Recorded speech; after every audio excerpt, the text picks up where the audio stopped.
Hello दोस्तों, कैसे हैं आप सब। उम्मीद करता हूँ बहुत अच्छे से होंगे। चलिए, तो आज का जो हमारा टॉपिक है वो यूपी एसआई से संबंधित है, जिसकी वैकेंसी हाल ही में आने वाली हैं। बहुत सारे स्टूडेंट्स के मेरे पास फ़ोन कॉल्स और मैसेजेस आ रहे थे कि सर यूपी एसआई के लिए कोई अच्छी बुक्स वगैरह हो तो बता दीजिए, या फिर इसके बारे में थोड़ा सा बता दीजिए। तो मैंने सोचा कि इकट्ठा एक वीडियो ही बना दूं जिसमें सभी लोगों को फ़ायदा हो सके। आपको बता दूं कि यूपी में जो दरोगा की पोस्ट है वो एक सम्मानित पद होता है, आपको बहुत अच्छे से पता है। और जो अभ्यर्थी योग्य है, हाइट के हिसाब से, फिटनेस के हिसाब से, मेडिकल के हिसाब से, उन सभी का एक सपना होता है कि मैं जो है एक दरोगा बन जाऊं। ठीक है, जिसकी बहुत जल्द वैकेंसी आने वाली है। बात यहाँ वैकेंसी की नहीं है, बात है तैयारी की। ठीक है, जैसा कि मैंने थंबनेल में लिखा हुआ है कि कम समय में और पहली बार में कम मेहनत के साथ जो है कैसे दरोगा बना जा सकता है। बिल्कुल सही बात है। अगर आप सही रणनीति, सटीक रणनीति के तहत पढ़ाई करते हैं तो निश्चित रूप से सफलता आपको प्राप्त होगी। बात यह है कि फॉर्म कब तक आएंगे। देखिए, फॉर्म या तो इसी महीने या फिर अगले महीने तक आने हैं। फॉर्म का इंतज़ार मत करिए, बात है तैयारी करने की। अगर आप तैयारी सही टाइम पर और सही तरीके से करते हैं, वो ज़रूरी है, क्योंकि फॉर्म आने के बाद में ज़्यादा टाइम नहीं मिलने वाला एग्ज़ाम्स के लिए। बहुत मुश्किल से 2 या 3 महीने में एग्ज़ाम हो जाएंगे। तो इस वीडियो में कुछ खास बात बताने जा रहा हूँ जिसमें पहली ही बार में आप एसआई बन सकते हैं। इसमें हम सबसे पहले देखिए सिलेबस के बारे में अध्ययन करेंगे। ठीक है, सिलेबस के बारे में जानेंगे कि आखिरकार इसका सिलेबस क्या है। और आपको एक चीज़ बता दूं, जब तक आप कोई भी मंजिल जिसके बारे में आप जहाँ पर आप पहुँचना चाहते हैं, अगर वो मंजिल है और उसका रास्ता सही नहीं है या रास्ता के बारे में आपको पता नहीं है, तो ये मान के चलिए कि आप भटक सकते हैं, मंजिल तक हो सकता है ना भी पहुंच पाएँ। इसलिए सबसे पहले ज़रूरी चीज़ है वो है सिलेबस की जानकारी होनी चाहिए। कोई सा भी आप फॉर्म भरते हैं, सबसे पहले पहली जो सीढ़ी है या पहला जो मेन काम है वो है कि आखिरकार उसमें आना क्या क्या है। तो सिलेबस के बारे में जानकारी प्राप्त करेंगे, और सिलेबस के बाद हम बुक्स के बारे में जानेंगे। मैं ऐसी बुक्स के बारे में बताऊंगा जिन्हें पढ़ करके आप दरोगा बन सकते हैं। इसलिए ये वीडियो आपके लिए बहुत ही उपयोगी है, अतः आप इस वीडियो को लास्ट तक देखें और साथ में जो चैनल है इसे सब्सक्राइब कर दें। ठीक है, ज़्यादा से ज़्यादा लोगों तक शेयर कर दें और लाइक कर दें, जिससे कि अन्य लोगों को भी फ़ायदा मिल सके। इसके अतिरिक्त आपको एक चीज़ और बता दूं कि मैं अपने इस चैनल से यूपीएसआई, कांस्टेबल, लेखपाल, TGT, PGT, RO, RO, UP triple SC, railway और अन्य एग्ज़ाम्स की तैयारी करवा रहा हूं। तो इस चैनल के माध्यम से फ्री में क्लासेस दी जा रही हैं, किसी तरीके कोई पेड ग्रुप वगैरह कुछ ऐसा नहीं है। अतः आप अधिक से अधिक लोग जुड़ करके अपनी सफलता का मार्ग प्रशस्त कर सकते हैं। चलिए, तो बात करते हैं यूपीएसआई सिलेबस की। ठीक है, तो इसमें देखिए दो चीज़ें होती हैं, प्री और मेंस। तो यहाँ हम बात करते हैं फिलहाल जो है प्री की। ठीक है, प्री की बात करेंगे पहले। अब इसमें प्री में देखिए 160 क्वेश्चन जो अभी तक आए हैं उसके हिसाब से बता रहा हूँ। बाकी जब नोटिफिकेशन आएगा उसमें और अच्छे से क्लियर हो जाएगा, और एक बार जो है वीडियो मैं और बना दूंगा इससे संबंधित जब नोटिफिकेशन आएगा। इसमें टोटल जो है 160 प्रश्न आएंगे, और जो पूर्णांक होगा वो 400 का पूर्णांक होगा। कितने का? 400 का टोटल पूर्णांक होगा। और एक क्वेश्चन जो होगा वो आपका होगा 2.5 अंक का, 2.5 का। ठीक, ये जो पैटर्न होगा एग्ज़ाम्स का वो पूरी तरीके से बहुविकल्पी प्रश्न होंगे इसमें। अब बात आती है नेगेटिव मार्किंग की। ठीक है, तो अभी तक जो एग्ज़ाम होता था उसमें नेगेटिव मार्किंग का कोई भी प्रावधान नहीं होता था, लेकिन हाल ही में आपने देखा होगा कि सभी एग्ज़ाम्स में नेगेटिव मार्किंग की बात चल रही है या लग भी गई है।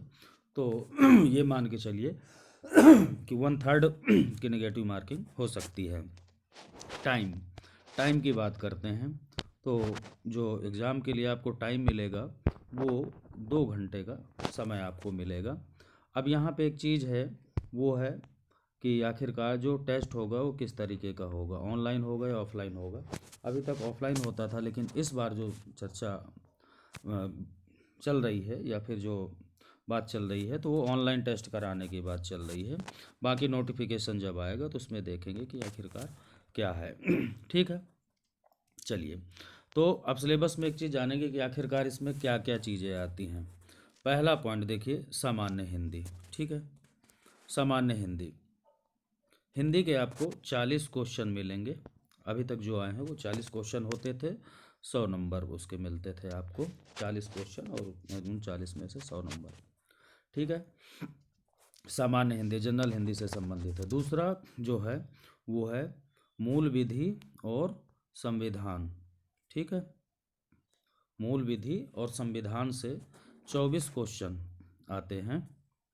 और इसी पार्ट में जो है जीके वाला जो पार्ट है, जीके से 16 क्वेश्चन आते थे, 16 क्वेश्चन में। और ये विधि, मूल विधि और संविधान और साथ में जीके 16, ये सब मिला करके ये 24, ये भी 40 क्वेश्चन बैठ रहे हैं और इसके आपको 100 नंबर मिलते हैं। तीसरा जो है, तीसरा पॉइंट जो है वो है मैथ्स का। मैथ में भी 40 क्वेश्चन और 100 नंबर आपको उसके भी, इसका भी पूर्णांक होता है। रीजनिंग भी 40 क्वेश्चन और 100 नंबर का पूर्णांक।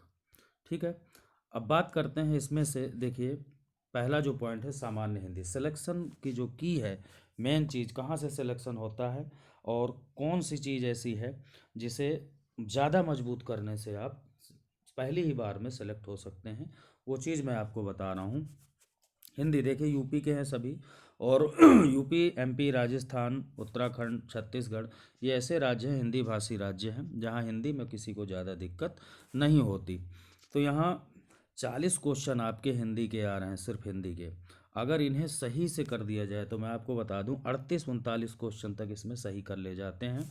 ठीक है, तो एक पॉइंट तो ये हो गया। अब यहाँ पे आप अगर संविधान, मूल विधि तो देखिए मान लीजिए टफ है, जैसे कोई दिक्कत नहीं है, लेकिन जो बात है संविधान की, संविधान वाला टॉपिक आप बहुत अच्छे से कर सकते हैं। बाकी मूल विधि भी करना है, छोड़ना कुछ नहीं है, लेकिन संविधान को अगर ठीक से कर लिया जाए तो यहाँ पे आपको कम से कम ये मान के चलिए 15 क्वेश्चन आपको संविधान से मिल जाएंगे। तो ये भी एक अच्छा विकल्प है। इसके बाद देखिए जीके वाला पार्ट। जीके में जो है 16 क्वेश्चन यहाँ पे जीके यानी जीएस के आने हैं। और उस 16 क्वेश्चन में अगर आप करंट वगैरह और यूपी जीएस के क्वेश्चन कर जाते हैं तो 12-13 क्वेश्चन बड़ी आसानी से हो जाते हैं। ये चीज़ आप ध्यान देना। ठीक है, अब इसके बाद में देखिए यहाँ पे नेक्स्ट जो है टॉपिक वो है मैथ का। मैथ में क्या है कि भाई किसी का मैथ अच्छा है, किसी का कमज़ोर। अगर मान लीजिए अच्छा है तब तो सोने पे सुहागा है, कोई दिक्कत है ही नहीं। लेकिन रीजनिंग वाला जो पार्ट है ये ठीक है, रीजनिंग वाले पार्ट को हमें बहुत अच्छे से करना होगा। ठीक है, रीजनिंग भी एक ऐसा सब्जेक्ट है जिसमें 40 में से 36 प्लस या 36, 37, 38 तक बड़ी आसानी से क्वेश्चन किए जा सकते हैं। यानी हिंदी और रीजनिंग को ये मान के चलिए कि आपको 90 प्लस का स्कोर लेकर के चलना, परसेंट के हिसाब से बता रहा हूँ, 90% प्लस का स्कोर होना चाहिए। अगर इतना आप कर ले जा रहे हैं तो जीएस और मैथ में एवरेज कर देते हैं तो आपका काम हो जाएगा। तीसरी बात यह है कि सभी अभी तक जो रहा है कि चार टॉपिक हैं और चारों में सभी में आपको पासिंग मार्क लाने ज़रूरी है, यानी अनिवार्य रूप से लाना होता है। चलिए, अब जो लास्ट बात है जिसके लिए मैंने ये वीडियो बनाया है, जिसके लिए आपके फ़ोन आ रहे थे, मैसेजेस आ रहे थे, तो अगला जो हमारा ये टॉपिक है वो है बुक्स से संबंधित। ठीक है, कि आखिरकार यूपीएसआई के लिए कौन कौन सी ऐसी बुक्स पढ़ें जिनसे कम समय में सिलेक्शन मिल जाए। चलिए, तो पहला जो टॉपिक था हमने बताया भी हिंदी का। हिंदी में देखिए, हिंदी जो सब्जेक्ट है इसके लिए आप जो है आदित्य प्रकाशन की एक बुक ले लीजिए। ठीक है, मार्केट में बड़ी आसानी से उपलब्ध हो जाती है। आदित्य प्रकाशन के अलावा एक बुक आपको और लेनी होगी, घटना चक्र की। और इन सब के अलावा जो मेन चीज़ है वो है मेरा चैनल। आपको बता दूं मेरे चैनल में हिंदी के सारे वीडियो पड़े हुए हैं, कुछ पड़े हैं, कुछ लगातार चल रहे हैं, डेली मैं बना के डाल भी रहा हूं। तो वहाँ से आप बहुत अच्छी तरीके से हिंदी समझ सकते हैं और 40 में से 38-39 तक आप सही कर सकते हैं। गणित के लिए देखिए जो बुक है वो आप सभी को पता है, गणित के लिए आर एस अग्रवाल से अच्छी कोई बुक नहीं है, तो आप जो है आर एस अग्रवाल की बुक मैथ की ले सकते हैं।